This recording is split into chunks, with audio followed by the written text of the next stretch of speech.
عبداللہ بن عمر رفع یدین کرتے تھے، عبداللہ بن مسعود نہیں کرتے تھے۔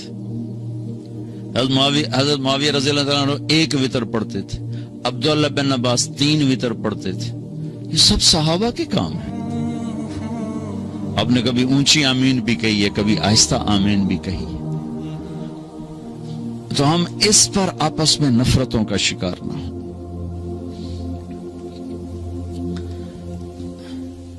ہماری جماعت آ رہی تھی تو ایک جگہ نماز کے لیے رکے، مغرب کی نماز تھی، تو امام صاحب نماز پڑھا رہے تھے، تو پیچھے کوئی اہل حدیث بھائی تھے، انہوں نے زور سے آمین کہی۔ سلام پھیرتے امام آکھنے لگا کڑا کتا بھوکے ہے، کڑا کتا بھوکے ہے۔ جب امام مسجد اتنے جاہل ہوں گے تو بیچاری عوام کا کیا حال ہوگا؟ وہ بھی کوئی شیر دا پتر آئیوزا کیا سوراں نو کتے بھوک دی رہ جاندے، سوراں نو کتے بھوک دی رہ جاندے۔ مطلب دونوں نے ظلم کی انتہا کر دی۔ میرے نبی نے اونچی آمین بھی کی ہے، آہستہ آمین بھی کی، رفع یدین کیا بھی ہے، چھوڑا بھی ہے۔ اللہ نے اپنے نبی کی سنتوں کو پوری امتوں میں تقسیم کر دی۔ میرے نبی مجھے کہنے لگے کہ یہ کوئی ایسی صحیح متفق علیہ حدیث دکھاؤ جس میں آتا ہو کہ نبی نے رفع الیدین کے بغیر نماز پڑھی ہو، جس کو سب صحیح مانتے ہوں۔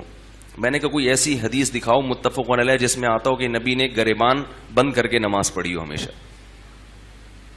گریبان کھول کے نماز کا تو آتا ہے، بٹن لگا کے نماز پڑھنے کا بھائی جو کام عام معمول سے ہٹ کے ہوتا ہے اس کو ہائی لائٹ کیا جاتا ہے، کرنے کی چیزوں کو بیان کیا جاتا ہے، نہیں کرنے کی چیزوں کو بیان نہیں کیا جاتا۔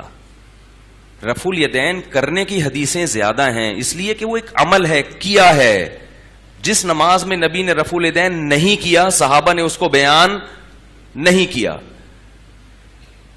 رہا یہ مسئلہ کہ نہیں کرنے کا عمل زیادہ ہے، اس کی دلیل صحابہ کا عمل ہے۔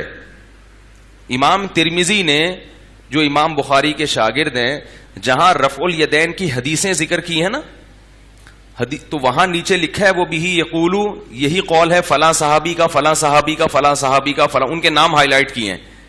اور جہاں رفع الیدین نہ کرنے کی روایت ذکر کی، وہاں یہ فرماتے ہیں وہ بھی یقولو غیر واحد من اہل العلم من اصحاب النبی، یہی بہت سارے صحابہ کا مذہب ہے اہل علم میں، اور ان کے نام نہیں لکھے، کیونکہ جو سلیکٹڈ لوگ ہوتے ہیں ان کے نام بیان کیے جاتے ہیں، جب بہت سارے ہوتے ہیں تو ان کا نام نہیں ذکر کیا جاتا۔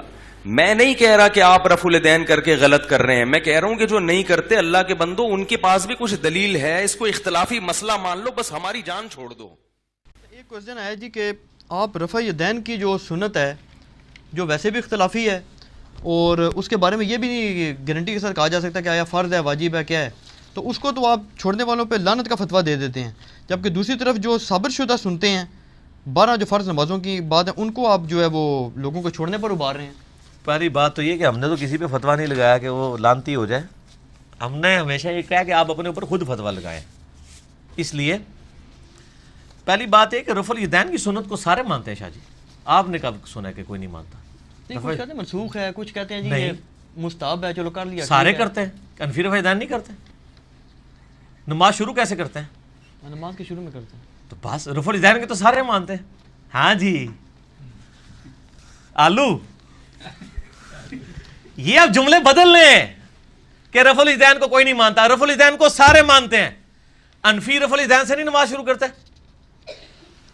یہ بازی سنا نہیں مانتے بس۔ اور سر ادھر آئے نا ہوں ادھر نہ ٹور پو، تسی بھی ٹونڈ کے کوئی ایسی مچھلی لے آؤ گے جیدے پر نہیں ہوندے، فی الحال اتھے ہی رہو۔ حنفی ہے نا اس وقت سب سے بڑے ٹھیکیدار رفع الیدین کی دشمنی پہ، تو رفع الیدین کو تو حنفی مانتے ہیں، وہ تو نماز رفع الیدین سے ہی شروع کرتے ہیں۔ آپ کہہ رہے نہیں مانتے، یہ نہ کہا کریں، آپ کہا کریں اپنی مرضی والا مانتے ہیں، دوسروں کی مرضی والا نہیں مانتے۔ یہ جب جملہ بولیں گے نا تو ان لوگوں کے جو دھوکے ہیں نا ان کی پبلک کے سامنے آ جائیں گے۔ یہ نہ کہ رفع الیدین کو نہیں مانتے۔ عید کے اوپر کتنے رفع الیدین کرتے ہیں حنفی؟ رکتے ہی نہیں نے جی، اس وقت تو ان کو خیال نہیں آ رہا ہوتا کہ رفع الیدین منسوخ ہو گیا ہے، اور رفع الیدین جی نماز کا سکون برباد کر دیتا ہے۔ تسی جیڑی نماز سال بعد پڑھنی ہوندی ہے وہ بھی بے سکونی نال پڑھ دے ہو۔ اور وطر روزانہ رفع الیدین نہیں کرتے تیسری رکعت میں؟ کرتے کیوں کرتے ہیں؟ تو یہ آج نیا جملہ لے جائیں کہ رفع الیدین پہ اجماع ہے. رفع الیدین کو سارے مانتے ہیں، ہاں کچھ اپنے مرضی والے رفع الیدین مانتے ہیں، دوسروں کے مرضی والے نہیں مانتے. ہم الحمدللہ سارے رفع الیدین مانتے ہیں جو جو احادیث میں آئے ہیں. میرا رفع الیدین پہ ڈیٹیل لیکچر ہے، مسئلہ 70B، رفع الیدین سے متعلق فرقہ وارانہ نظریات کا تحقیقی جائزہ، جس میں 8 دھوکے جو انہوں نے دیے ہیں. کبھی گھوڑوں کے دموں والی حدیث لے آتے ہیں، اور کبھی جو ہے وہ بت رکھ کے والی حدیث لے آتے ہیں، کبھی کہتے ہیں جی صاحب خلفائے راشدین سے ثابت کریں، وہ بھی کیا ہے، کبھی کہتے ہیں وفات تک ثابت کریں، وہ بھی کیا ہے. 2154 ترمذی میں اور مشکات میں بھی موجود ہے کہ 6 لوگوں پہ اللہ کی لعنت ہے. اس میں سے ایک وہ ہے جو میرے اہل بیت کے ساتھ یعنی ان کو ذلیل کرے، ان کے اوپر ظلم کرے، ان کو حقیر جانے، اور جو میری سنت کو جان بوجھ کے چھوڑے. تو پھر ہم ان کو ان کی زبان میں بات کرتے ہیں، کیونکہ یہ ہمیں چھوٹی چھوٹی سنتیں بتا رہے ہوتے ہیں. کبھی مسواک لگا لیتے ہیں، کبھی پیلی جوتی پہن لیتے ہیں، کبھی پگڑی، اور پتہ نہیں کیا کچھ چھوٹی چھوٹی چیزیں انہوں نے بنائی ہوتی ہیں، خوشبو لگاتے ہیں. ان ساری سنتوں کو لے کے چل رہے ہوتے ہیں، اور رفع الیدین کی سنت باری آتی ہے تو کہتے ہیں سنت ہی ہے، ایک ہی 2 نمبری ہے. تو ہم ان کو یہ سناتے ہیں. باقی رہا، سائل کہتا ہے کہ بخاری شریف میں رفع الیدین کرنے کی روایات ہیں. جی صحیح بخاری شریف میں رفع الیدین کرنے کی سیدنا عبداللہ ابن عمر سے روایت ہے، اور کئی روایتیں ہیں، ایک روایت نہیں کئی روایتیں ہیں. سیدنا عبداللہ ابن عمر فرماتے ہیں کہ رسول اللہ صلی اللہ علیہ وسلم جب نماز کی ابتدا کرتے، افتتاح کرتے، تو اللہ اکبر سے نماز کا آغاز کرتے. رفع یدیہما، اپنے دونوں ہاتھوں کو بلند کرتے کندھوں کے برابر. پیارے حبیب علیہ الصلوۃ والسلام نماز کی ابتدا میں اللہ اکبر سے ابتدا کرتے، ہاتھوں کو بلند کرتے، اور ہاتھ کتنے بلند کرتے؟ کندھوں کے برابر. کسی روایت کے اندر کان پکڑنے کا ذکر نہیں آیا، یا انگوٹھے، کسی صحیح حدیث میں کانوں کو لگانے کا ذکر نہیں آیا. کندھوں کے برابر یا کان کی لو کے برابر، یہ انداز کسی صحیح حدیث کے اندر موجود نہیں ہے. پھر اپنا دایاں ہاتھ اپنی بائیں ذراع پہ، بائیں باہ پہ رکھ لیتے، اور جب اس کو دائیں کو بائیں بازو پہ رکھا جائے تو یہ اپنے آپ بغیر تکلف کے سینے کے اوپر آ جاتا ہے. اور صراحت دوسری روایت کے اندر موجود ہے کہ رسول اللہ صلی اللہ علیہ وسلم اپنا دایاں ہاتھ بائیں کے اوپر رکھتے، ثم علی صدرہ، پھر اپنے سینے پہ رکھ لیتے.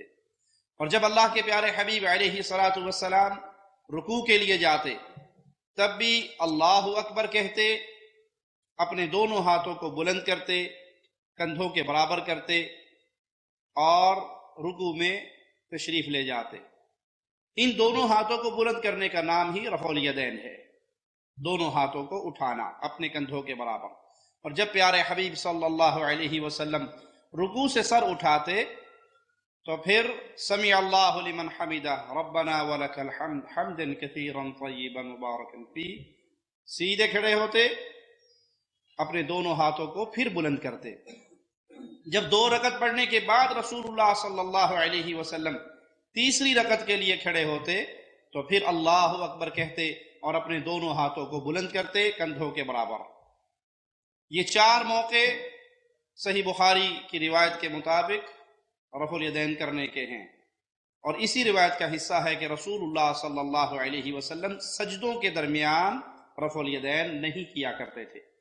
نماز کے آغاز پہ رفع الیدین ہوگی، رکوع میں جاتے ہوئے کی جائے گی، رکوع سے سر اٹھاتے ہوئے کی جائے گی، 3 جگہ ہو گئی. اور چوتھی جگہ جب انسان 2 رکعتیں پڑھ کے تیسری کے لیے کھڑا ہوگا، یعنی 3 رکعت والی نماز مغرب کی، یا عشاء، عصر اور ظہر کی 4 رکعتوں والی نماز، اس کے اندر اسی طریقے